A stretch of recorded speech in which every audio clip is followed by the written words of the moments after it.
Hello बच्चों, चलिए प्रश्न पढ़ते हैं। एक अति परवलय की नाभियां दीर्घवृत्त 9x की घात 2 प्लस 25y की घात 2 बराबर 225 की नाभियों के संपाती है। यदि अति परवलय की उत्केंद्रता 2 है तो उसका समीकरण ज्ञात कीजिए। मुख्य अवधारणा, तो हमारा जो प्रश्न है वो शंकु परिच्छेद से संबंधित है, जिसके अंदर हमें प्रश्न में कहा गया अति परवलय की नाभियां वो दीर्घवृत्त की नाभियों की संपाती। तो सबसे पहले हम बात करेंगे दीर्घवृत्त के मानक समीकरण के बारे में। तो हम यहाँ लिखेंगे दीर्घवृत्त की समीकरण। तो देखो, दीर्घवृत्त की समीकरण है वो हमारे दो स्थितियों में होती है। पहली होती है एक्स की घात 2 बटा में ए की घात 2 प्लस वाई की घात 2 बटा में बी की घात 2 बराबर एक। किसी स्थिति में हमारा ए बड़ा होता है बी से, और हमारे पास जो नाभियां होती है वो हमारी होती है प्लस माइनस सी कोमा शून्य, और हमारे जो शीर्ष होते हैं वो हमारे होते हैं प्लस माइनस ए कोमा शून्य। और दूसरी स्थिति होती है हमारे पास एक्स की घात 2 बटा में बी की घात 2 प्लस वाई की घात 2 बटा में ए की घात 2 बराबर एक। इस स्थिति में भी हमारा ए बड़ा होता है बी से, और इस स्थिति में हमारे पास जो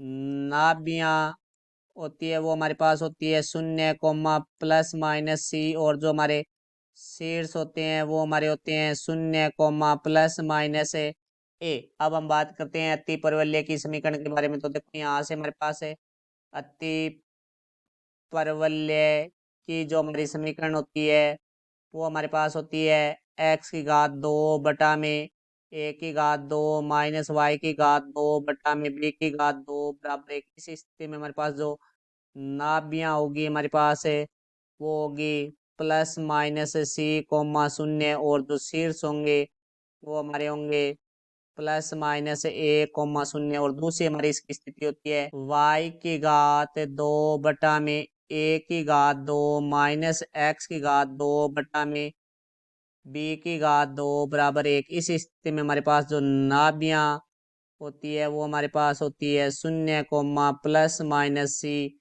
और हमारे जो शीर्ष होते हैं वो हमारे होते हैं शून्य कोमा प्लस माइनस ए। तो अब देखो, हमारे प्रश्न में एक दीर्घवृत्त की समीकरण दी गई है, तो उसकी जो नाभियां है वो हमारे अति परवलय की संपत्ति, अर्थात दोनों की नाभियां वो समान है। तो देखो, हमारे पास है 9x की घात 2 प्लस हमारे पास है 25 वाई की घात 2 बराबर हमारे पास है 225। अब देखो, हम यहाँ से 225 से भाग देते हैं तो हमारे पास आता है 9x की घात 2 बटा में 225 प्लस 25y की घात 2 बटा में 225 बराबर 225 बटा में 225। तो यहाँ से देखो 9 से काटेंगे, 9 एकम 9, 9 यहाँ से देखो 9 से काटेंगे, 9 दूनी 18, 9 पाँच 45, 25 आ जाएगा। यहाँ 25 से काटेंगे तो 25 से कम 25, 25 निमा 225, ये 225 225 कट जाएगा। तो यहाँ से हमारे पास आ जाएगा एक्स की घात 2 बटा में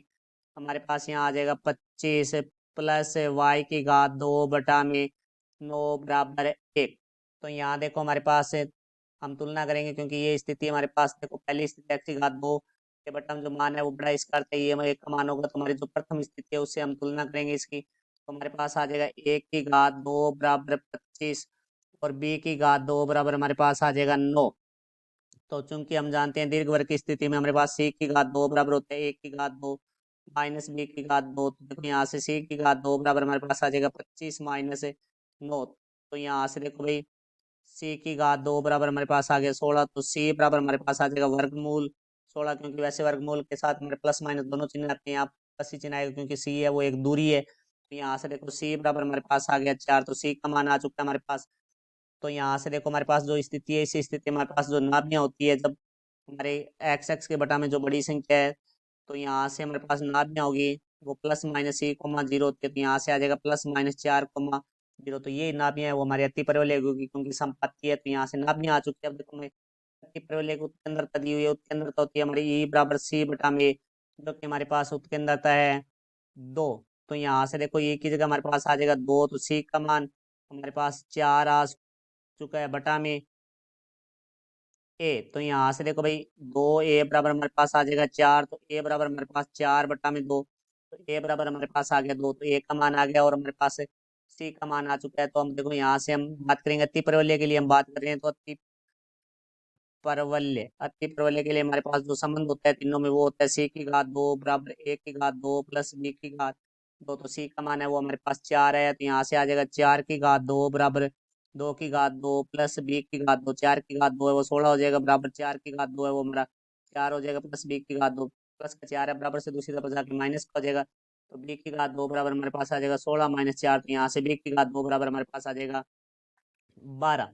तो यहाँ से देखो भाई हमारे पास जो नाभि है वो हमारे पास देखो प्लस माइनस है 4,0। तो हमारे अति परवलय जो प्रथम स्थिति है वो यहाँ लागू होगी। तो देखो हम अति परवलय प्रथम स्थिति में हम मान रखते हैं ए और बी के, तो हमारे पास आ जाएगा एक्स की घात 2 बटा में जो एक की घात 2 था, तो एक का जो मान है वो हमारे पास है 2, तो 2 की घात 2 हो जाएगा माइनस वाई की घात 2 बटा में बी की घात 2 का मान है वो हमारे पास 12 है, बराबर आ जाएगा 1। तो यहाँ से देखो हमारे पास आ चुका है एक्स की घात 2 बटा में 2 की घात 2 है वो 4 होगा, माइनस वाई की घात 2 बटा में 12 बराबर 1। तो ये हमारे अति परवलय की समीकरण है। तो यहाँ हम लिखेंगे अति परवलय की समीकरण, और ये हमें प्रश्न में पूछा गया था। तो ये हमारे प्रश्न का उत्तर हुआ। मैं आशा करता हूँ समझाया होगा। धन्यवाद।